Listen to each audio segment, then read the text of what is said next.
My heart used to be filled with anxiety, which brought debilitating physical symptoms. When I invited Jesus to make a home in my heart and shared what was concerning me, he brought his peace. I was in a place of despair. Everything was crumbling around me. And in that, Jesus made me feel at home and made a new home for me. And because of that, I have hope. I was in a place of darkness. I felt there was no way that I could come out of it. And it was through the grace, love, and vulnerability of the others in the community. I finally came to a place where I was able to let God live in my heart and be in my heart. There was no more secrets, no more burdens. I didn't have to hide anymore. I used to be disconnected from faith. I used to be disconnected from the people around me, and I feel like I wanted something more. But now, after this journey that I've been on, I can say that I'm definitely more connected to the people that are around me, to this community and this church that I now call my second home.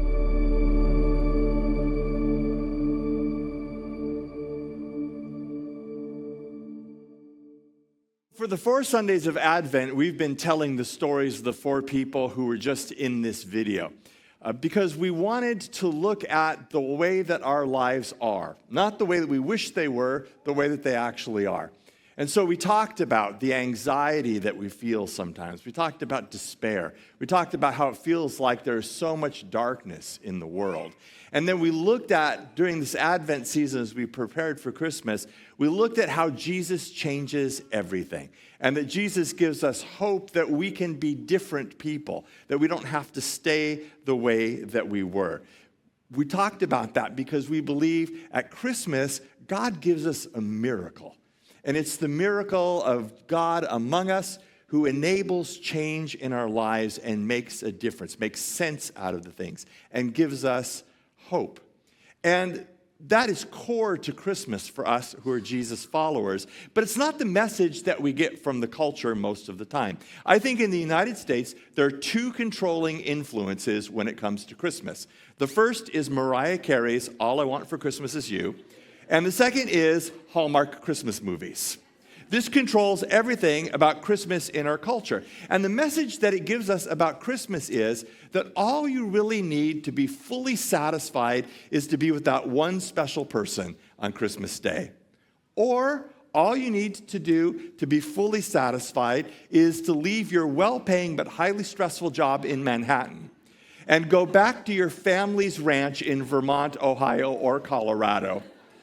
Rekindle the relationship you had with your high school sweetheart, whose wife tragically died just the year before, but who never lost the Christmas spirit in his heart.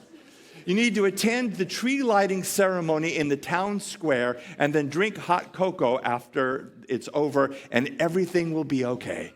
Because that's what Christmas is all about.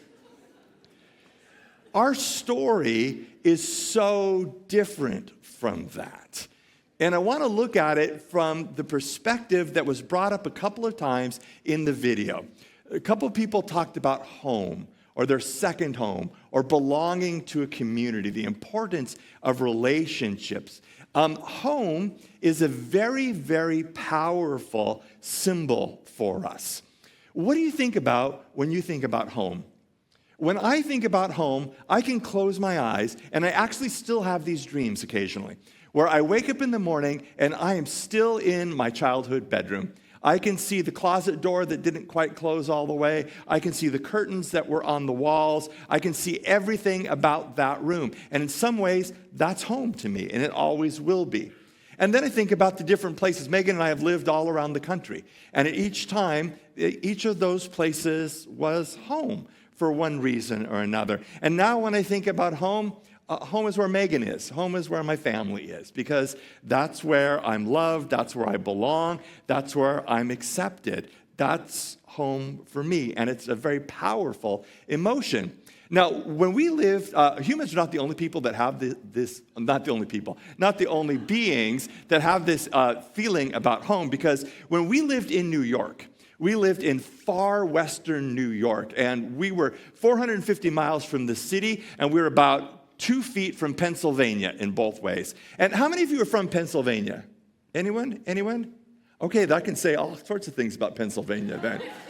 Here's the reality about Pennsylvania. If you are outside of the 3 major cities, there ain't nothing there. In fact, in most Pennsylvania counties, there are more deer than people. And in fact, where we lived in New York, the deer herd in our county was 150,000 strong. So if you live in Pennsylvania and you're trying to drive between the 2 cities, there are a lot of deer out there, and deer are dumb. I mean, has this ever happened to you? You're driving down the road and you notice deer along the side of the road, and the deer just stand there until you get like about 150 feet away, and then they run in front of you. Well, partly they do this because they're dumb, but the other reason they do this, and I learned this from somebody, and I don't know whether they were right or not, but they spoke authoritatively, so I went with it. Actually, they were a biologist, and they said that the reason that deer do that is because they have a strong sense of home. They know that they'll be safe at home. And when they're confronted by even this great threat of bodily harm, the desire to be home overrides the fear of the car. And that's why they run in front of cars. So now it's not just me and deer who have a positive sense of home. Many of you do. But I'm also aware not everybody does. I mean, some of you had horrific home lives. Some of you have challenging home lives now. Some of you dream about what you hope home could be someday. And my heart breaks for you. But the fact that you have this desire to experience this home that you never have had just reinforces the fact that we have this thing in us that wants to be home, that wants to be safe, that wants to belong. And Christmas speaks to that.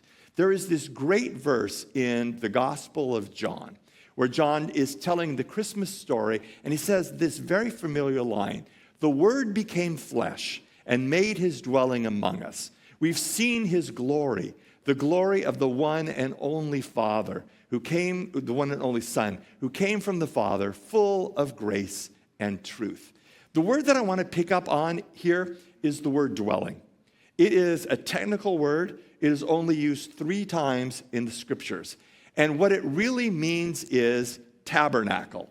Now, tabernacle is not a word we use a whole lot. A tabernacle is a tent.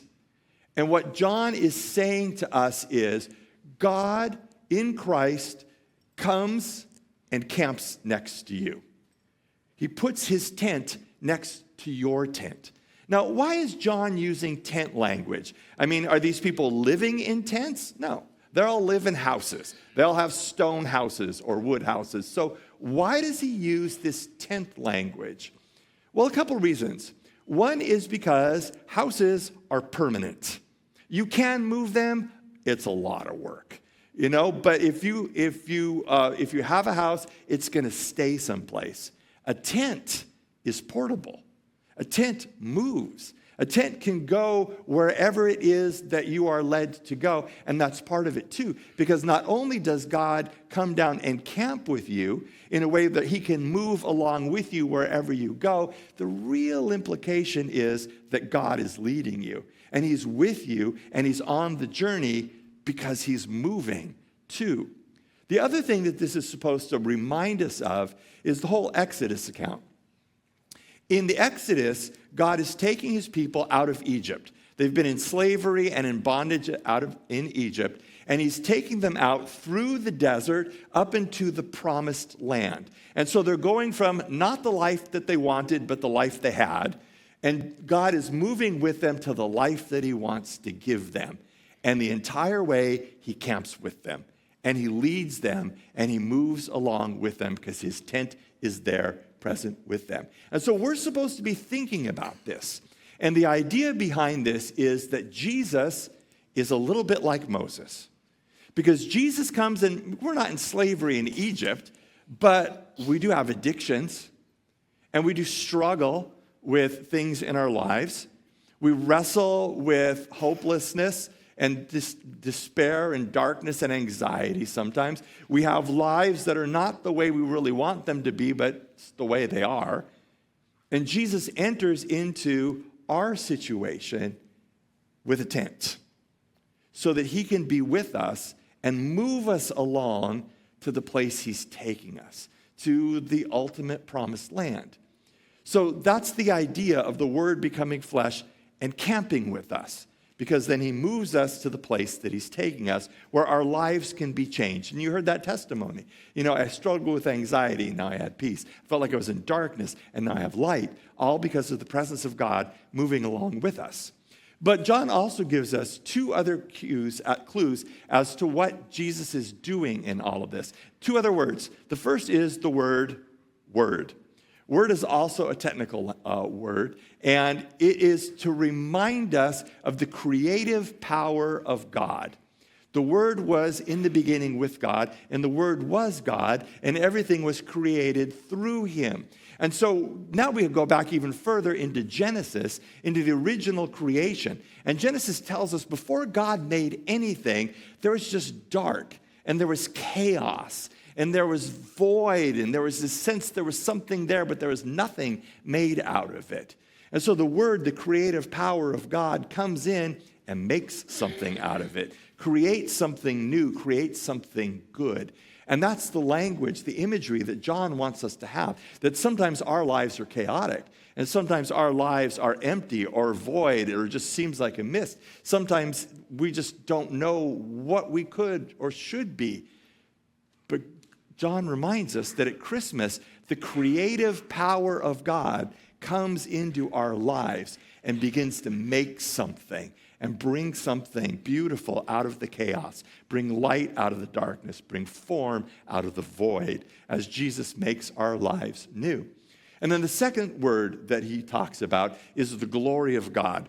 And when we think of glory, I don't know, maybe you think about the light shining from God, the blinding light of the aura of God's presence. I don't know, something like that.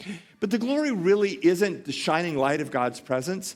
The glory of God is God's character, is God's attributes. It's what God is really like. That's the glory of God. And because, you've been around church at least a little bit, you have some idea of what the right answer is for what the character of God is. But most people don't. Most people think God's mad at them.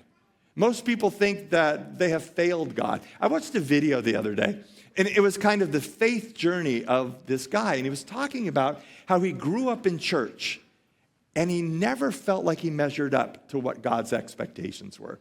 He felt like he could never meet the bar, never get over the bar of what God wanted. He felt like God was always disappointed in him. And I think that's what a lot of people feel like God thinks about them.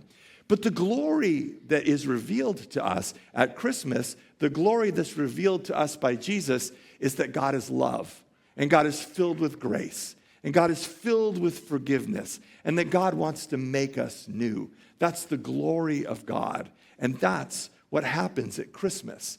And that's why the story that we live in is really so very different from what other people are living into. So I really hope for you that tomorrow you'll be with that special someone. I hope that, you enjoy your time on your family's ranch. I hope that you, wherever you're going to be, I hope that you're with people where you feel like you are at home, that you belong, that this is a safe place for you. But the thing that I really pray for you is that you will have a deep sense that wherever you are, God has entered into that, and that God is present with you. And I hope that gives you hope.